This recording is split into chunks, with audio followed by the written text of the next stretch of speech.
Bienvenidos a nuestro programa Diálogos con Causa, donde abordamos los temas que a ti te interesan.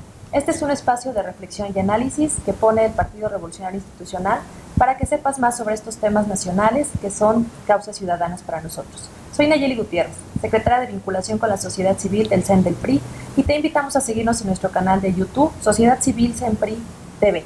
El día de hoy vamos a abordar un tema fundamental para México, la donación de órganos. Y contamos con nuestros panelistas, a quienes quiero agradecer en primer lugar, es al doctor José Salvador Aburto Morales, director general del Centro Nacional de Transplantes, quien también nos abrió las puertas para grabar el día de hoy nuestro programa. Muchas gracias. Gracias a ustedes por la invitación. Gracias.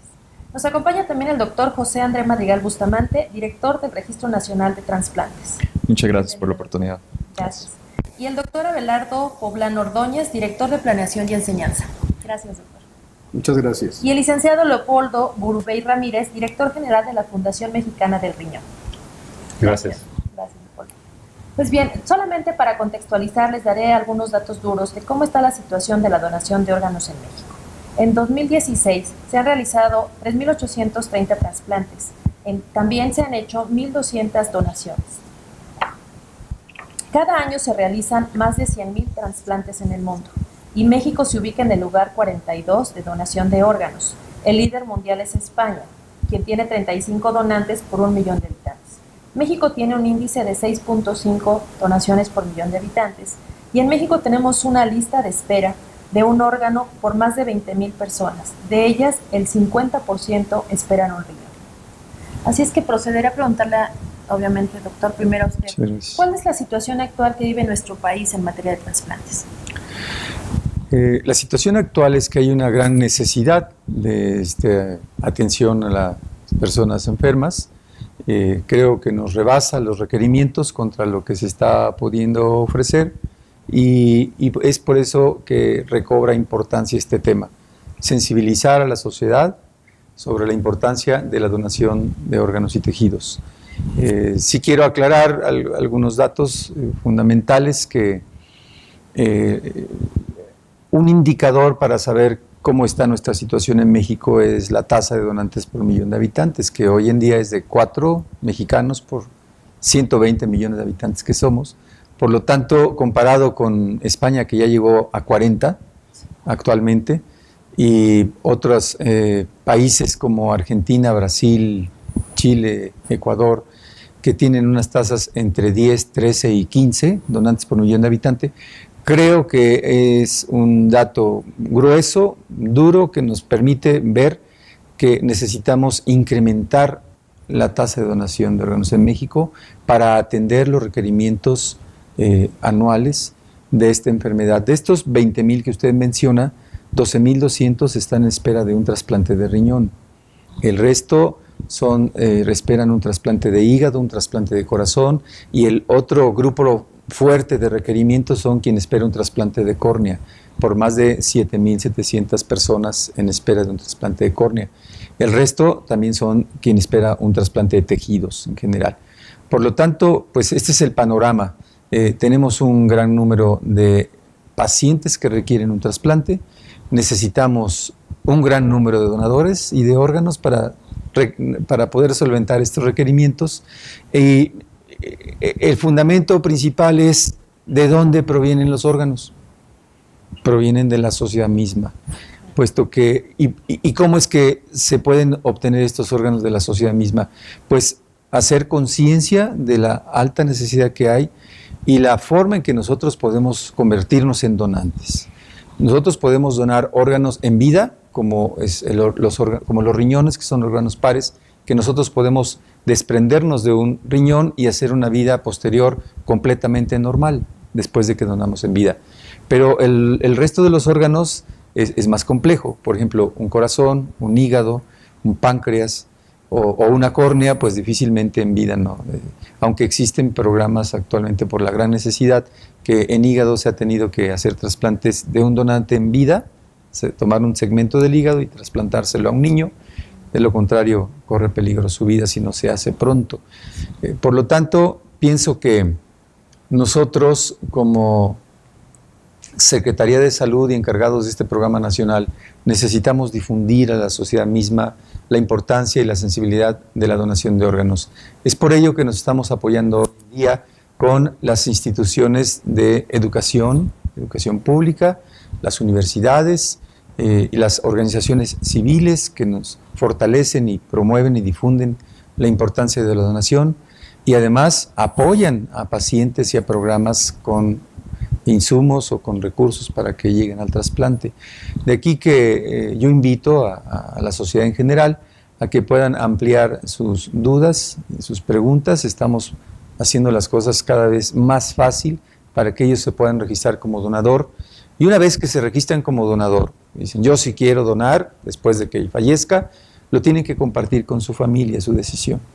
Ese es el punto más importante de este tema, sí, donde la sensibilidad, cómo hacerlo después de que ya lo hice, quién lo debe de saber para que respete mi deseo, mi voluntad de donar que yo expresé en vida después de mi fallecimiento.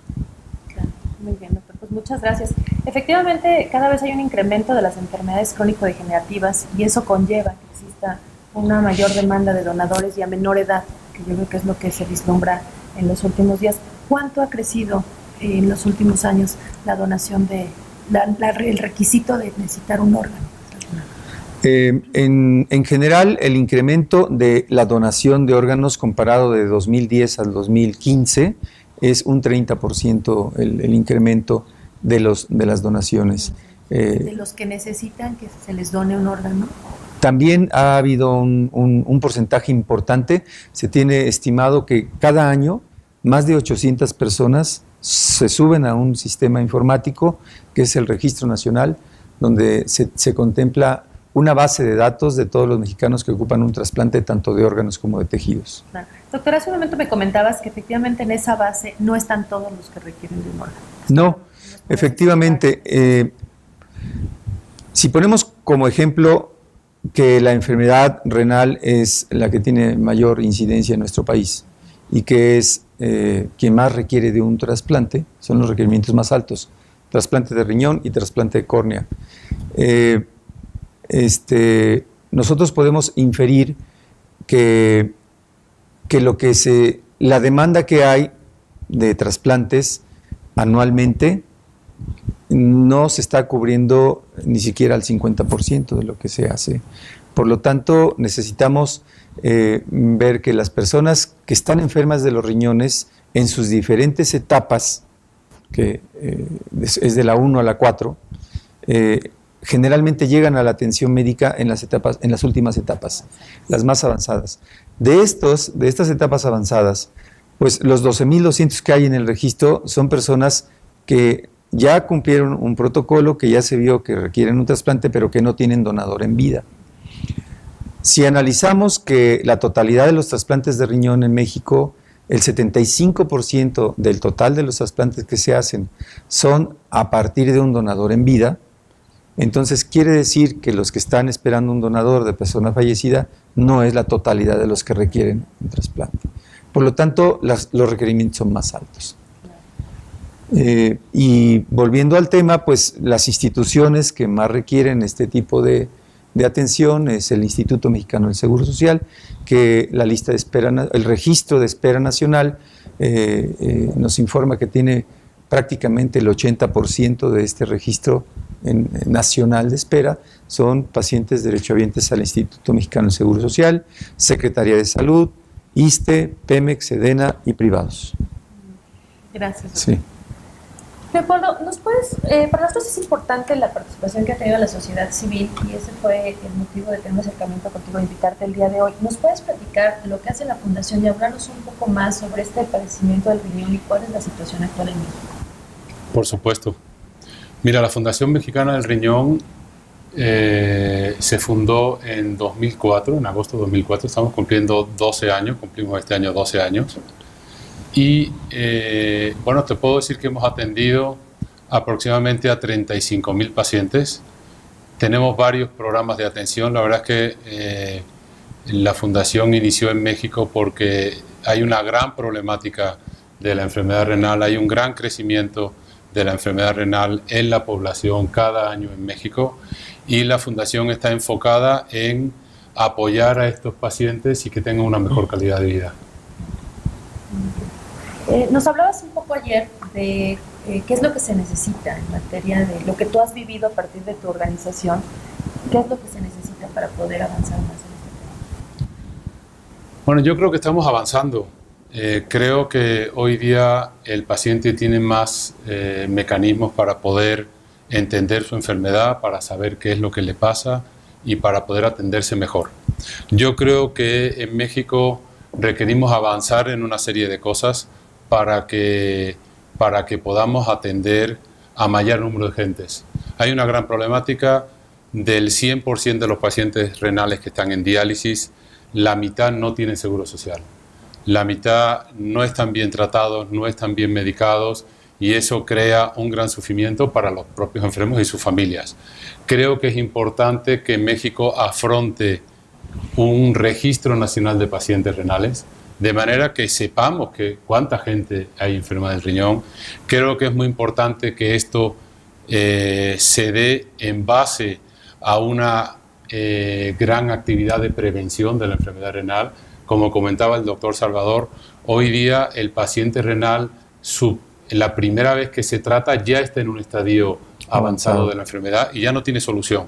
Necesitamos, de hecho la Fundación lleva muchos años haciendo prevención de la enfermedad renal, necesitamos captar a estos pacientes, detectar a estos pacientes en los primeros estadios 1, 2 y 3, donde con tratamiento, con cambios de hábitos y con muy pocos medicamentos podemos retrasar mucho la enfermedad renal. Registro Nacional de Pacientes en prediálisis, en diálisis, porque luego lo ideal, el doctor no me dejará, estará de acuerdo con ese comentario, y como pasa en muchos otros países, hay pacientes en prediálisis que llegan al trasplante sin haber pasado por diálisis, que la diálisis es una maravilla para el paciente porque lo mantiene vivo, pero es una etapa que desgasta la situación de salud de la persona. Entonces, si tenemos todo esto de la prevención detectada, vamos a llegar mucho mejor al trasplante, que creemos que es la mejor solución para un paciente renal. Y bueno, creemos que este punto es como primordial, ¿no? ¿Cuál es la realidad de la situación en México? ¿Cuántos pacientes tenemos en prediálisis, en diálisis? Y en base a eso entenderemos bien cuál es la cantidad de población que hay, cómo los podemos tratar, mejorar su calidad de vida, ¿no? Muchas gracias, doctor. Doctor Adalberto, ¿cuál sería nuestra área de oportunidad en materia de trasplantes? Muchísimas gracias. El área de oportunidad que tiene México es grande. Hay que considerar varios aspectos y derivado de los comentarios ya vertidos. Primero, la extensión territorial que representa México, la cantidad de gente o la población que se habita en nuestro país.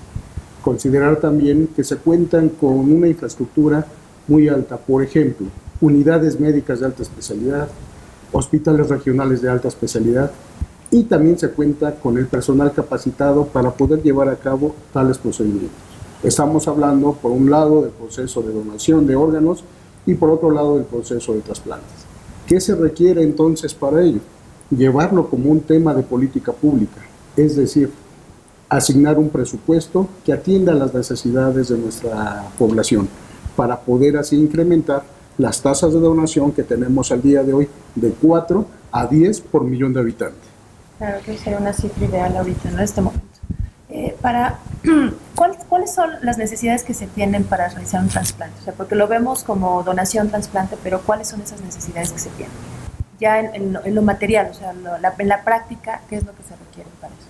En la práctica, ¿qué es lo que se requiere? Bueno, la infraestructura en los hospitales, que haya más coordinadores de donación, es decir, el profesional de la salud debidamente capacitado, que pueda detectar, evaluar, dar el seguimiento, proponer un mantenimiento para el potencial donante para que los órganos y tejidos sean de buena calidad. Después de eso, una vez que se haya dado o se haya obtenido el sí o el consentimiento a la donación, hay que hacer la logística de distribución con los programas de trasplante. Por ejemplo, corazón, hígado. ¿Y qué es lo que se requiere? De una infraestructura, apoyos aéreos, personal capacitado que vaya a extraer los órganos de manera quirúrgica, traerlos a los hospitales que tienen licencia para llevar tales efectos y al final trasplantarlos. Esas son unas de nuestras necesidades que tenemos al día de hoy. Muy bien, gracias, doctor. Doctor André, ¿nos podría explicar qué necesita una persona que quiera donar? O sea, ¿qué es lo que tiene que hacer? Es decir, yo decido, hoy quiero donar, ¿qué es lo que debo hacer? Ok, claro, una persona que quiera donar, bueno, lo primero que tenemos que ver es si quiere donar en vida o quiere donar después de fallecer, ¿no? En vida, una persona tiene que acercarse al hospital, obviamente con el receptor, con su ser querido, y va a pasar por un protocolo de estudio para ver si es viable como donante, si sus órganos están en condiciones, su estado de salud es adecuado para donar en vida. Es un protocolo extenso, un protocolo bastante exhaustivo que pasa junto con el receptor y lo determina la decisión al final el comité de trasplante del hospital. Por el otro lado, tenemos las personas que quieren donar órganos después de fallecer.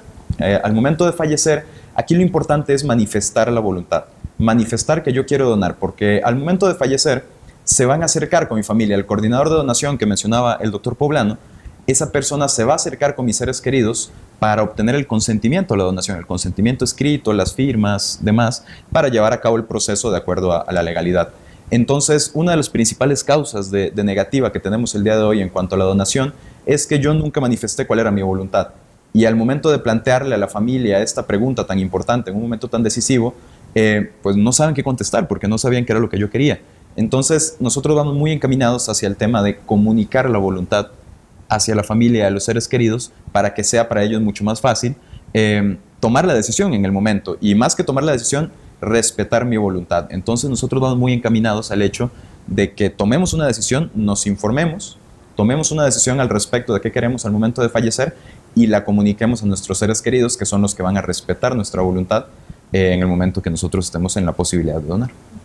Doctor, ¿cuánto más o menos tarda este protocolo? O sea, ya si existe el donador, si existe el paciente, este protocolo más o menos ¿cuánto tarda? Es un protocolo, es variable el tiempo que puede durar dependiendo de cada institución, dependiendo de cada hospital, digamos, y las capacidades de cada hospital mismo, ¿no? Hay hospitales que tardan un poquito más en dar las consultas, algún estudio. El promedio anda entre básicamente 2 meses y 6 meses que puede tardar un paciente, dependiendo de cada uno, para completar el protocolo de estudio. Este protocolo de estudio es extenso, tiene que pasar por consultas de psiquiatría, infectología, cardiología, urología, etcétera, dependiendo del tipo de trasplante, por supuesto.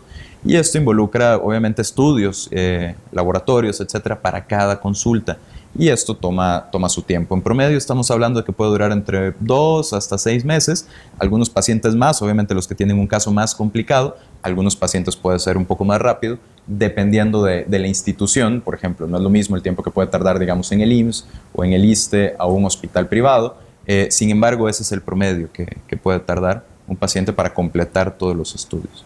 Es importante hacer mención, no quiero dejar de mencionar, que es muy importante realizar este protocolo para realizar el trasplante con toda seguridad de que va a ser exitoso. No se trata de entrar a quirófano a realizar un trasplante pues con poca información y nada más por hacerlo. Hay que entrar a quirófano y hacer la cirugía con la certeza y la seguridad de que se va a llevar a cabo de manera exitosa, y para esto requerimos pues todos los estudios y toda la información necesaria para poder hacerlo bien. ¿Qué porcentaje de estos trasplantes son exitosos? ¿Hay alguna estadística? La gran mayoría, yo creo que 9 de 10 trasplantes, o la gran mayoría, son exitosos. Casi que todos los trasplantes son exitosos al momento del trasplante. Conforme va avanzando el tiempo, pues bueno, presentan eventos de rechazo, pueden presentar algunas otras complicaciones que no implican que el trasplante no fue exitoso. No es lo mismo decir que tuvo un evento de rechazo a decir que el trasplante no fue exitoso y perdió el injerto. Los eventos de rechazo se les da tratamiento y pueden continuar funcionando, ¿no? Es un tema un poquito dinámico en cuanto a los trasplantes, pero podemos decir que los trasplantes en general, casi que todos, son exitosos al momento de la cirugía, y se le va dando un seguimiento muy cercano en el hospital a cada uno de los receptores y donantes para verificar que pues esté funcionando bien. ¿Un donante puede continuar con su vida? Obviamente quien dona en vida, puede continuar con sus actividades normales, o sea, a partir de que hizo esa donación. Una vida completamente normal. Una persona que dona, por ejemplo, un riñón en vida puede continuar después una vida completa y absolutamente normal, no tiene que tomar medicamentos extra, no tiene que tener cuidados particularmente especiales, más allá de llevar una vida sana, que es lo que en realidad todos nosotros deberíamos de hacer, todos nosotros debemos de llevar. Una persona que dona un riñón puede tener familia, una mujer puede embarazarse, puede tener hijos, pueden hacer ejercicio, pueden viajar, pueden comer lo que quieran. No hay ninguna restricción en este aspecto, siempre y cuando se cuiden. O sea, pueden hacer ejercicio, tener una dieta sana, estar vigilando su estado de salud, pues. pero no necesita cuidados particularmente especiales después de haber donado. Obviamente aquí recobra importancia también el protocolo de estudio que mencionábamos, donde lo que se tiene que determinar es que una persona esté lo suficientemente sana o tan sana que puede donar un riñón y que esta donación no va a repercutir en el estado de salud de esta persona posterior a la donación. Ese es un dato muy importante el que nos acabas de dar, porque también existe muy mala información, ¿no? O desinformación de que tienen que seguir tomando medicamentos, claro, o que su vida no puede continuar siendo la misma. Entonces me parece muy, muy relevante. Apoyando lo que acaba de comentar el doctor Andreu, hoy en día en México también en la toma del riñón de las personas que donan en vida, en muchos centros se hace por vía laparoscópica. La cirugía de la toma del riñón que se dona en vida, cuando se hace a través de este procedimiento quirúrgico de mínima invasión, pues la persona se recupera muy pronto. Menor dolor, menor estancia hospitalaria, mayor seguridad en el procedimiento quirúrgico.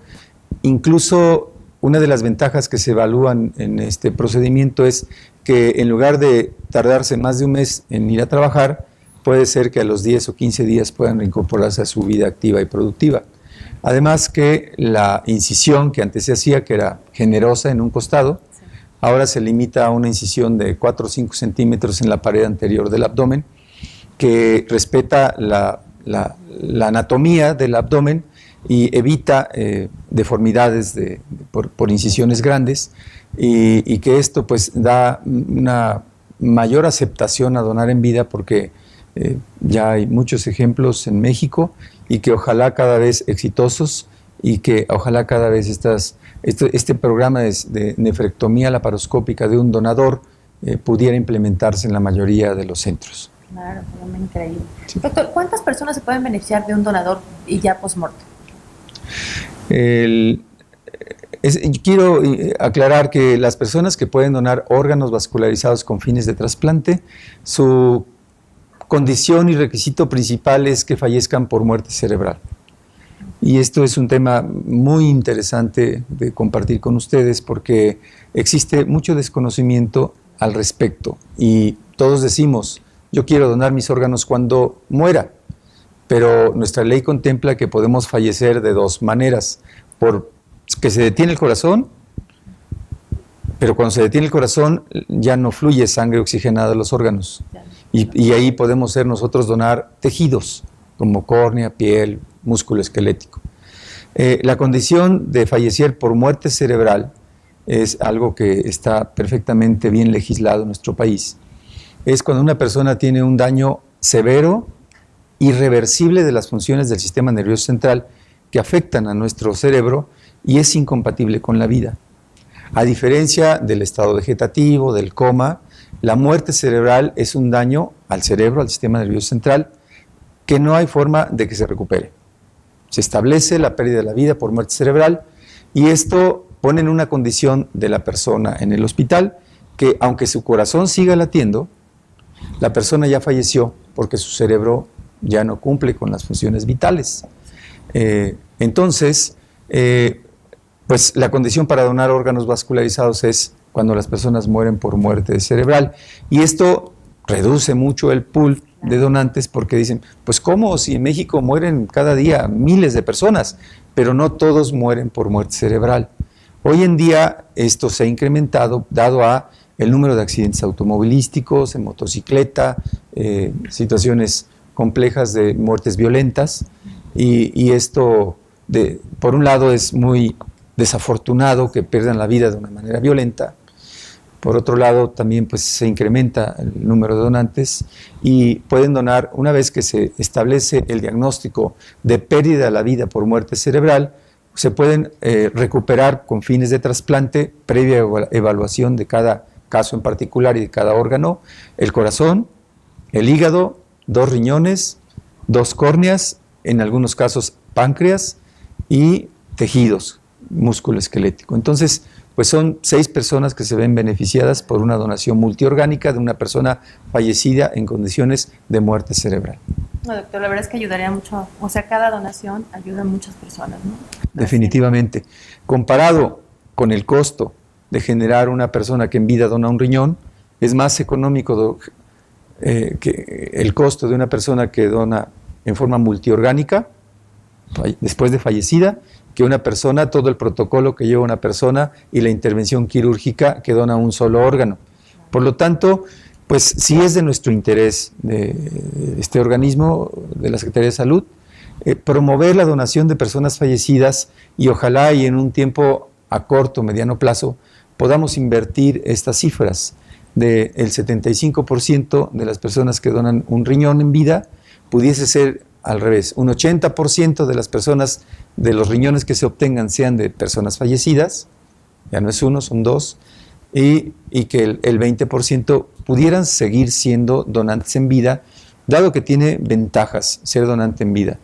Es una cirugía programada, hay mayor compatibilidad y se puede planear muy bien el procedimiento quirúrgico.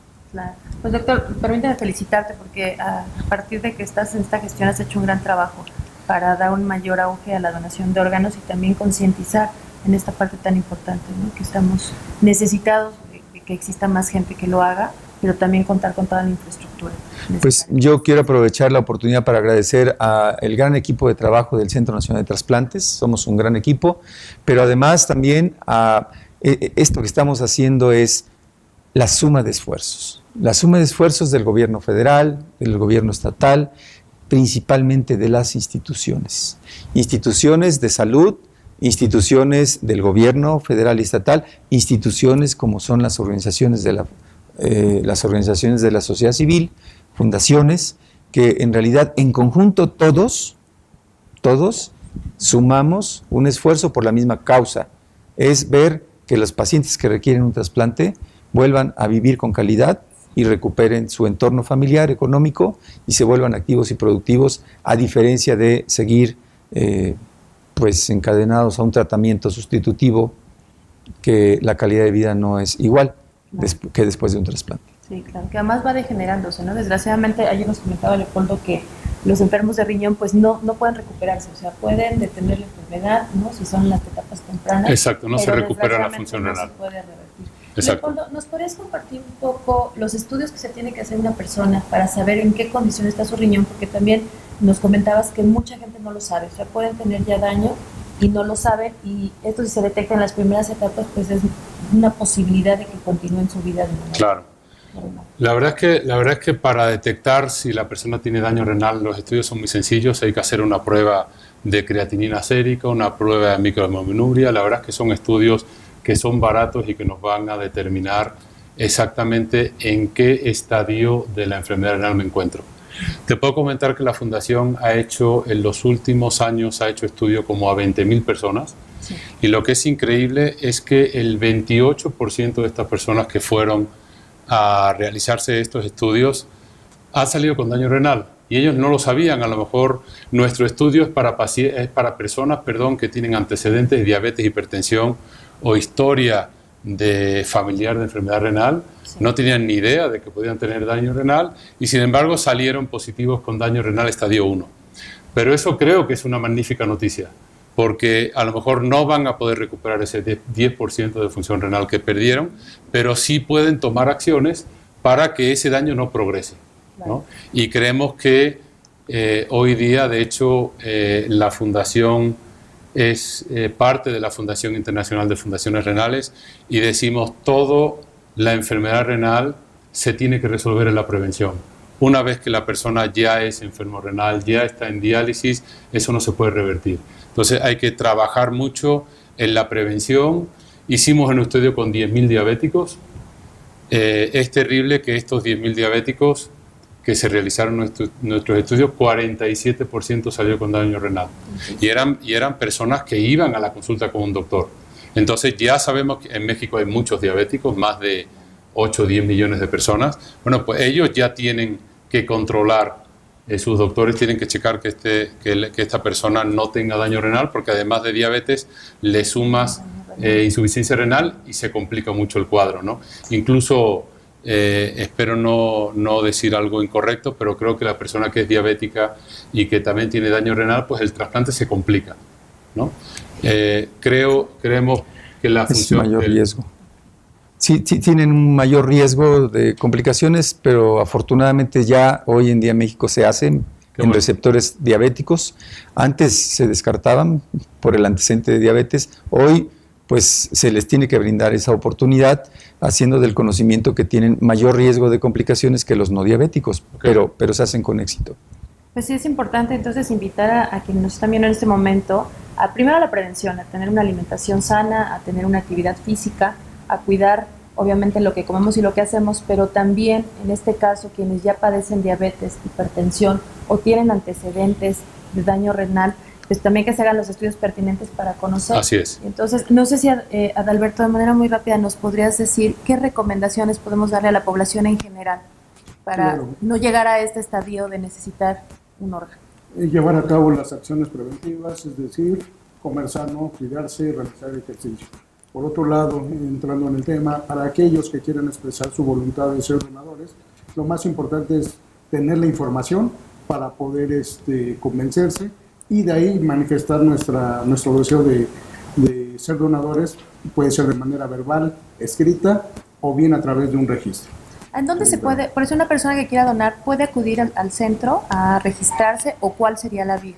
Puede acudir al Centro Nacional de Trasplantes, visitar la página web, descargar la tarjeta, pero lo más importante es comunicarse a la familia, para que cuando llegue el momento del fallecimiento sean ellos el que puedan dar el consentimiento a favor. Sí, claro. Pues desgraciadamente este es un tema muy amplio que requeriría mucho más tiempo para analizarlo, para poder darle mayor información a quienes nos están viendo en este momento, pero pues sí es invitarlos primero a cuidarse y segundo a que por favor donen. Hay mucha gente que lo necesita, al donar un órgano estás donando vida y yo quiero agradecer nuevamente al doctor por permitirnos estar en sus instalaciones, por conocer el trabajo que están y por permitirnos sumar un granito de arena a la gran labor que requieren. Muchas gracias a todo su equipo. Y muchas Quiero gracias hacer un anuncio. Sí, por favor, doctor. Quiero invitar a toda la sociedad mexicana a la celebración del Día Nacional de la Donación de Órganos y Tejidos, que será el día 22, jueves 22 de septiembre, en el auditorio de la Facultad de Medicina de la UNAM, con la finalidad de hacer un reconocimiento a las familias que han donado, a las personas que han donado y testimoniales de las personas que se han visto beneficiadas con un trasplante. El objetivo de hacerlo en las instalaciones de la máxima casa de estudios, que es la UNAM, es iniciar una campaña sensibilizando a los más de 350,000 estudiantes en la UNAM para que hagan conciencia de la importancia de la donación de órganos en México. Los esperamos el jueves 22 a las 10 de la mañana, es abierta, no cuesta y lo más importante es transmitir este mensaje de sensibilización y crear una cultura de donación de órganos en México. Bueno, pues muchas gracias, doctor, por darnos esta invitación y esperemos que muchos acudan. Yo los invito a que nos sigan en nuestras redes, que nos manden sus preguntas y con mucho gusto se lo haremos llegar tanto al doctor como a Leopoldo para que ellos les den la respuesta necesaria y pues no nos quedemos solamente en pensar qué queremos hacer, hay que accionar y como bien lo decían, pues manifestar públicamente con nuestros familiares si es que queremos donar, involucrarnos más en estos temas, pero sobre todo buscar prevenir, tener una salud mejor a través de una buena alimentación y de la activación física. Les agradecemos que nos sintonicen y los invitamos a nuestro siguiente programa el 18 de septiembre a las 8 p.m. En este momento están apareciendo en nuestras redes para que por favor nos sigan. Muchísimas gracias. Hasta pronto. Gracias.